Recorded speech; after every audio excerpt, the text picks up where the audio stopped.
Assalamualaikum warahmatullahi wabarakatuh. Halo semuanya, bertemu lagi dengan saya Lisa Salsabila dalam pelajaran ekonomi. Masih semangat untuk belajar? Tentu pastinya kan? Nah, sebelum memulai pembelajaran, terlebih dahulu kita ucapkan basmalah dulu. Bismillahirrohmanirrohim, agar pembelajaran kita kali ini berjalan dengan lancar ya. Pada pertemuan kali ini kita akan membahas materi tentang ketenaga kerjaan. Untuk kita ketahui bahwa permasalahan-permasalahan yang ada di negara berkembang, khususnya Indonesia, adalah masalah ketenaga kerjaan.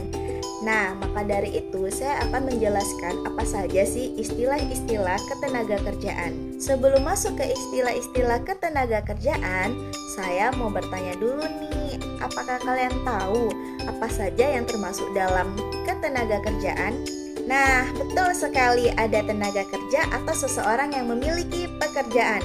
Pasti di sekitar kalian ada yang memiliki pekerjaan atau bisa disebut tenaga kerja. Contohnya seperti apa?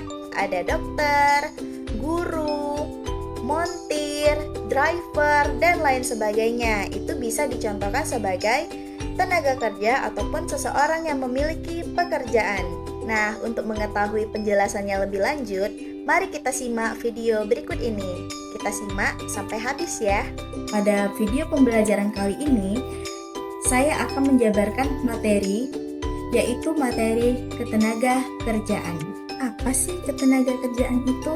Ketenaga kerjaan sangat erat kaitannya dengan sumber daya manusia, karena sumber daya manusia sebagai tenaga kerja menjadi faktor utama yang membuat sistem ketenaga kerjaan berjalan dengan baik. Menurut Undang-Undang Nomor 13 Tahun 2003 tentang ketenaga kerjaan menyatakan tenaga kerja adalah setiap orang yang melakukan pekerjaan guna menghasilkan barang atau jasa, baik untuk memenuhi kebutuhan sendiri maupun untuk masyarakat. Contohnya seperti petani, montir, dan dokter. Tenaga kerja diklasifikasikan menjadi 3 kriteria, yaitu yang pertama, ada tenaga kerja terdidik. Tenaga kerja terdidik merupakan seseorang yang memiliki keahlian atau pengetahuan di bidang tertentu. Keahlian dan pengetahuan tersebut didapatkan melalui pendidikan formal. Contoh dari tenaga kerja terdidik ada dokter, guru, akuntan, jaksa, hingga pengacara. 5 profesi ini merupakan tenaga kerja terdidik. Yang kedua, ada tenaga kerja terlatih. Tenaga kerja terlatih merupakan seseorang yang memiliki keterampilan atau keahlian yang didapatkan melalui pendidikan non-formal. Pendidikan tersebut bisa berupa kursus maupun pelatihan.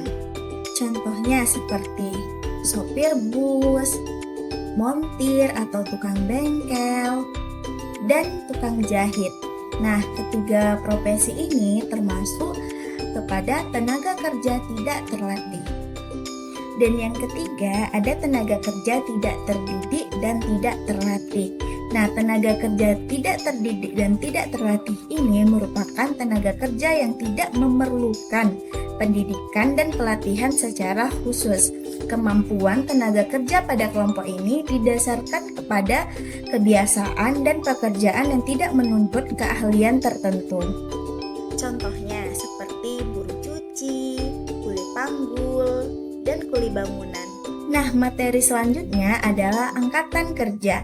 Angkatan kerja itu apa? Angkatan kerja adalah penduduk usia kerja yang bekerja dan yang sedang mencari pekerjaan atau menganggur. Angkatan kerja juga sering disebut sebagai penduduk yang aktif secara ekonomi. Dan penduduk yang termasuk angkatan kerja mulai dari umur 15 tahun hingga umur 64 tahun. Selanjutnya, ada kesempatan kerja. Kesempatan kerja dapat diartikan sebagai permintaan akan tenaga kerja. Selain itu, kesempatan kerja adalah suatu keadaan yang menggambarkan ketersediaan lapangan kerja di masyarakat. Selanjutnya, masalah ketenaga kerjaan. Masalah dalam ketenaga kerjaan berkaitan dengan tentang bagaimana tenaga kerja mendapatkan hak dan menjalankan kewajiban. Indonesia termasuk negara dengan tingkat penduduk yang cukup tinggi, yang tentunya banyak memunculkan permasalahan dalam ketenagakerjaan, mulai dari mutu tenaga kerja yang relatif rendah, kurang tersedianya lapangan kerja, kelebihan tenaga kerja, dan persebaran tenaga kerja yang tidak merata. Selanjutnya ada sistem upah. Sistem upah itu apa sih? Upah adalah hak pekerja atau buruh yang diterima atau dinyatakan dalam bentuk uang sebagai imbalan yang diberikan oleh pengusaha atau yang memberi pekerjaan kepada pekerja atau buruh yang ditetapkan dan dibayarkan menurut suatu perjanjian kerja, kesepakatan, dan peraturan perundang-undangan. Menurut Undang-Undang Nomor 13 Tahun 2003 tentang Ketenagakerjaan dijelaskan yakni pengaturan perundangan yang ditetapkan atas kesepakatan antara pengusaha dan buruh dan serikat buruh tidak boleh lebih rendah dari ketentuan pengupahan yang ditetapkan oleh peraturan perundang-undangan yang berlaku. Selanjutnya ada jenis upah. Di Indonesia mengenal beberapa jenis upah, di antaranya yaitu yang pertama, upah menurut waktu. Upah menurut waktu adalah sistem upah yang didasarkan pada berapa lamanya kerja seseorang. Contoh, gaji yang diterima karyawan perusahaan setiap bulannya secara teratur pada tanggal yang sama. Dan kedua, upah menurut satuan hasil. Upah menurut satuan hasil adalah sistem upah yang didasarkan pada jumlah produk yang dihasilkan oleh seorang pekerja. Contohnya, karyawan dari industri UMKM atau wartawan lepas yang dibayar berdasarkan berita yang ia tulis. Selain jenis upah, ada yang namanya upah minimum. Dalam upaya mewujudkan penghasilan yang dapat memenuhi kebutuhan layak bagi masyarakat, pemerintah menerapkan kebijakan dalam sistem pengupahan, yaitu kebijakan upah minimum. Selanjutnya, Dewan Pengupahan. Menurut keputusan Presiden Republik Indonesia nomor 107 tahun 2004 yakni Depenas bertugas memberikan saran dan pertimbangan kepada pemerintah dalam rangka merumuskan kebijakan pengupahan dan pengembangan sistem pengupahan nasional. Dewan Pengupahan terdiri atas Dewan Pengupahan Nasional atau Depenas, Dewan Pengupahan Provinsi atau DPProv, dan Dewan Pengupahan Kabupaten, Kota atau DPKAP dan DPKO.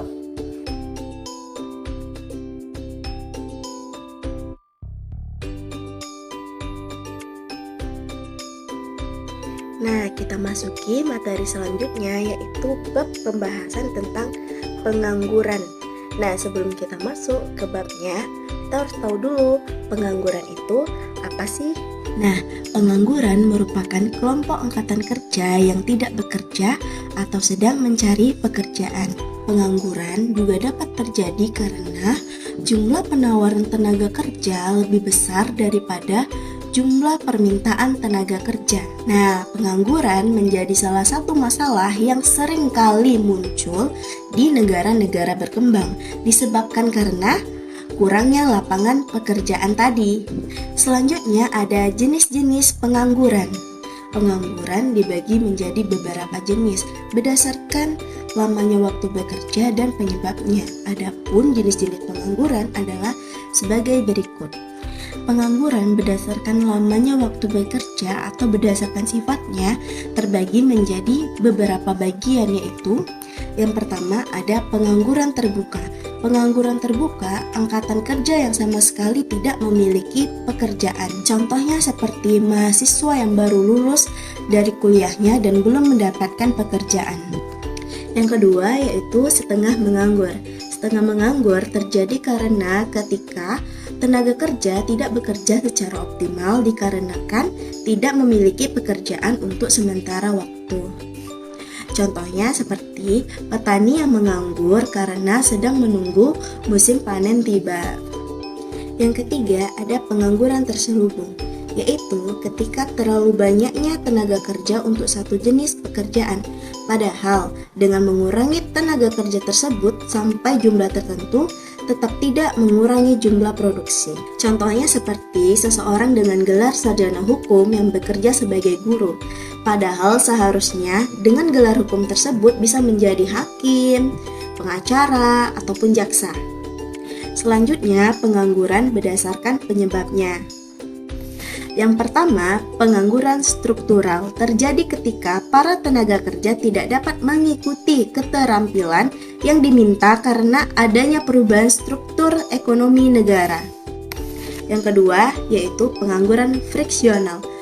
Pengangguran friksional adalah angkatan kerja yang tidak bekerja mengharapkan pekerjaan yang lebih baik dari sebelumnya. Nah, pengangguran friksional ini bersifat sementara karena pada dasarnya pengangguran ini bukan disebabkan oleh ketidakmampuan dalam memperoleh pekerjaan, akan tetapi melainkan karena adanya keinginan untuk mendapatkan pekerjaan dan gaji yang lebih baik. Dan yang ketiga yaitu pengangguran siklis. Pengangguran siklis terjadi karena adanya penurunan ekonomi.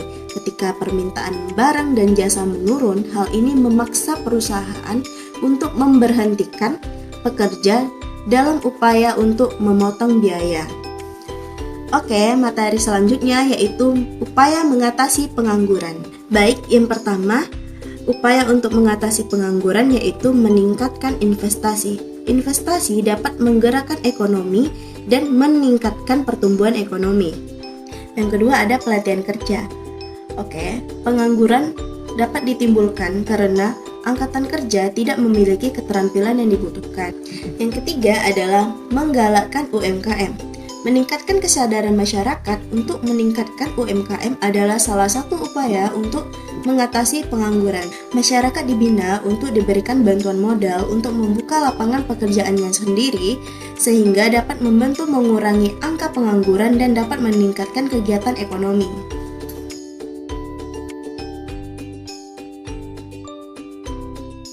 Nah, sekian penjelasan video dari saya. Semoga video ini dapat bermanfaat bagi Ananda semua dan semoga Ananda semua dapat memahami penjelasan yang sudah saya jelaskan. Sekian dari saya. Wassalamualaikum warahmatullahi wabarakatuh.